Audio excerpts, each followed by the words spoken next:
Olá pessoal, tudo bem com vocês? Nesta nossa aula, vamos tratar de um assunto bem bacana, onde ele nos fala sobre a classificação dos sistemas lineares. Essa classificação é justamente em relação à solução de um sistema, pois essa solução ela pode existir ou não. Então vejamos, eu tenho aqui um primeiro sistema, onde ele é igual ao seguinte. Eu tenho a primeira equação, 2x mais y igual a 7, e a segunda equação, 3x menos 4y igual a 5. E aí, ao resolver o sistema, a gente acha como solução 3 em 1.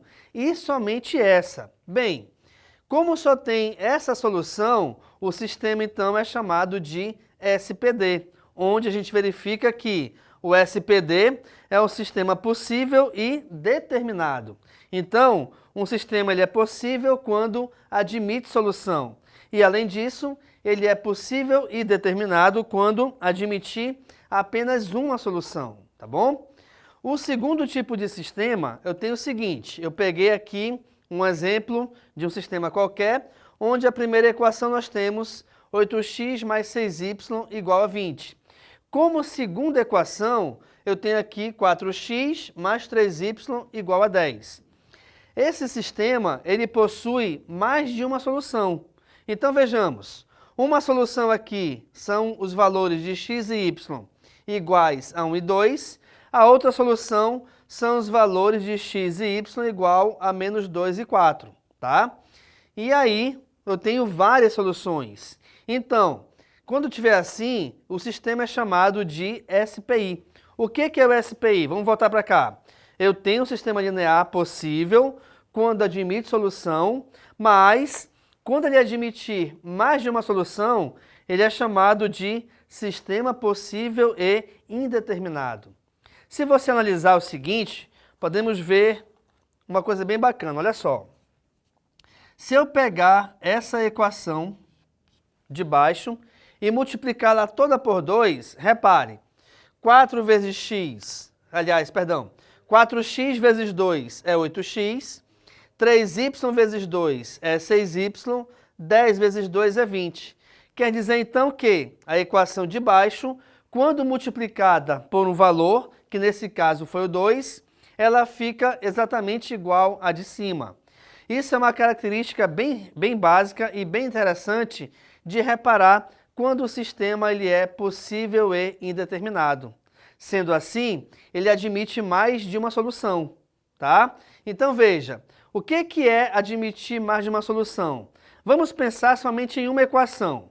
Se eu tenho, por exemplo, que x mais y é igual a 15, aí eu posso ter como resultados 10 e 5, porque 10 mais 5 é 15. Eu posso ter como valores também 12 e 3, porque 12 mais 3 é 15. Então verifiquem que, com uma soma de dois valores e um resultado a achar, eu posso ter várias possibilidades de achar esse valor.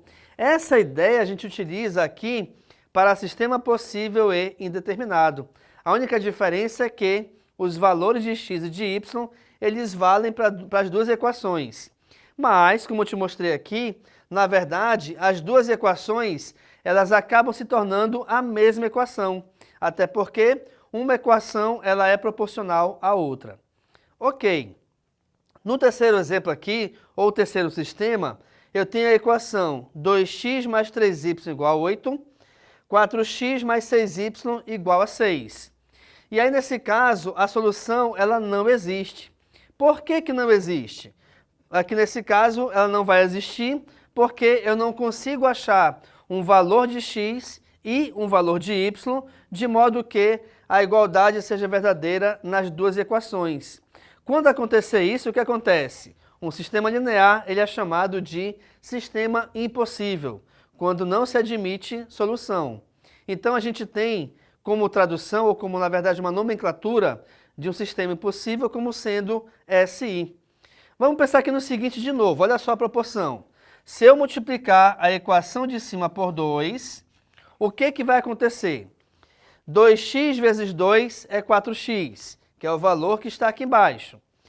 3y vezes 2 é 6y, que é o valor que está aqui embaixo.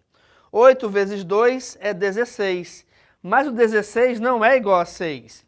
Por esse motivo é que nós temos então um sistema impossível, pois a proporção ela só acontece em um dos lados da igualdade. Aqui nesse caso, só acontece no primeiro membro. Se você pensar bem, olha só, vamos supor que 3 mais 2 é igual a 5, e é igual a 5, mas 3 mais 2 ele só é igual a 5. Eu não tenho como pegar o 3, somar com 2 e achar um outro valor diferente do 5. É essa ideia que existe para sistemas impossíveis. Então é quando você pega uma soma ou uma subtração de quaisquer valores e eu acho inicialmente um resultado. Se de repente esse primeiro membro ele é proporcional ao segundo membro, quer dizer então que a soma dos valores é a mesma. E aí eu não tenho como achar com a mesma soma de mesmos valores resultados diferentes. Por esse motivo então que um sistema desse tipo é chamado de sistema impossível. E aí, de repente, por que é importante você verificar e saber classificar um sistema? Porque você vai analisar com calma e ver que nem sempre você consegue achar resposta para um sistema ou você pode achar várias respostas diferentes. Tá? Isso é importante que também você analisa a perda de tempo em resolver, de repente, um sistema sem necessidade. Tá bom, gente? Então, nessa aula, nós trabalhamos justamente a classificação dos sistemas lineares, onde ele se classifica em SPD, SPI e SI. Nós verificamos aqui como funciona e como a gente consegue classificar e caracterizar cada uma delas, além também de ter mostrado para você aqui um quadro resumo justamente das características dessa classificação. Então fique à vontade para tirar uma foto aqui do quadro. Muito obrigado pela sua atenção e tchau!